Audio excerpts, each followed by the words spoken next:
រកជិះសួរបងប្អូនថ្ងៃនេះវិលមកជួបប្លុកខ្ញុំសារជាថ្មីម្ដងទៀតហើយដែលថ្ងៃនេះគឺមកញ៉ាំនំបញ្ចុកទឹកម្រេចដែលមានឈ្មោះថានំបញ្ចុកពីណូទឹកម្រេចដែលស្ថិតនៅទីរួមខេត្តកពតទៅថ្ងៃត្រង់មិនដឹងទៅណាក៏យើងនឹកឃើញថាមកញ៉ាំនំបញ្ចុកទឹកម្រេចដោយសារទីតាំងនៅហ្នឹងវាចិត្តនឹងកន្លែងយើងស្នាក់នៅហើយគេល្បីថាឆ្ងាញ់ណាអញ្ចឹងក៏យើងមកសាកមើលថាឆ្ងាញ់ប៉ុណ្ណាអញ្ចឹងបងប្អូនតោះទៅមើលទីតាំងកន្លែងគាត់ទៅគាត់មានសម្លការីសម្លនំបញ្ចុកទឹកម្រេចដែលគាត់កំពុងតែធ្វើក្តៅៗណានិយាយទៅគឺពួកយើងក៏បានកំង4ចានហ្មងនិយាយទៅគឺម្នាក់មួយចានហើយខ្ញុំនេះគឺកំងទឹកការីនិយាយទៅនំបញ្ចុកទឹកការីកំងនំបញ្ចុកដប់ទៀតណាហើយដោយសារឃើញការីគាត់ទំលងហើយបងប្អូនគាត់កំងនំបញ្ចុកសម្លទឹកម្រេចនិយាយទៅគឺគេមកចង់សាកតែឆ្ងាញ់ប៉ុណ្ណា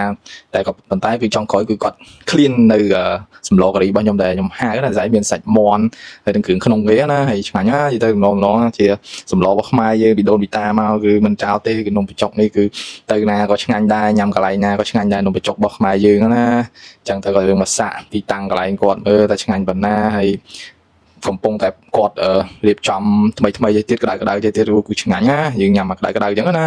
ហើយកន្លែងគាត់ក៏មានលក់ទៅដោយសាច់គោអាំងនំប៉័ងសាច់គោអាំងអីចឹងដែរនិយាយទៅក៏ប៉ុន្តែនេះយើងមកពេលថ្ងៃមនុស្សគេអត់តន់នឹងមកឲ្យពីច្រើនគេមកម៉ោង3 4ចាប់ពីម៉ោង3 4ទៅទីតាំងហើយគាត់គឺមនុស្សហើយទីតាំងកន្លែងគាត់ដូចប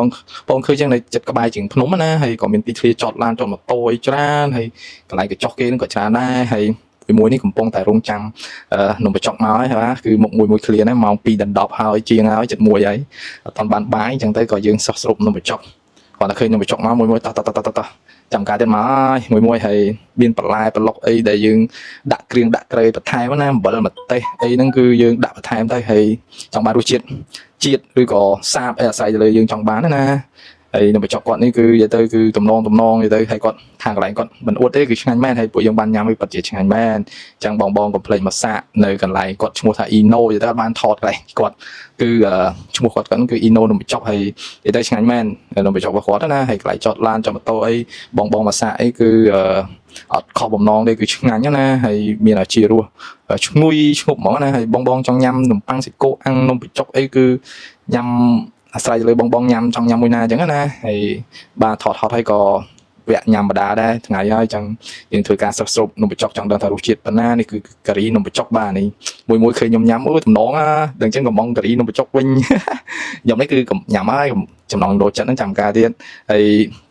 ចឹងបងកុំភ្លេចមកលេងនឹងសាកនំបញ្ចុកទឹកម្រេចទេហើយសម្រាប់តម្លៃធូរថ្លៃទេមួយចាន5000មួយចាន5000ឯរបស់ខ្ញុំវិញស្លការីនំបញ្ចុកដុបគឺមួយចានតែ8000ឯវាស្មើនឹង$2អញ្ចឹងណា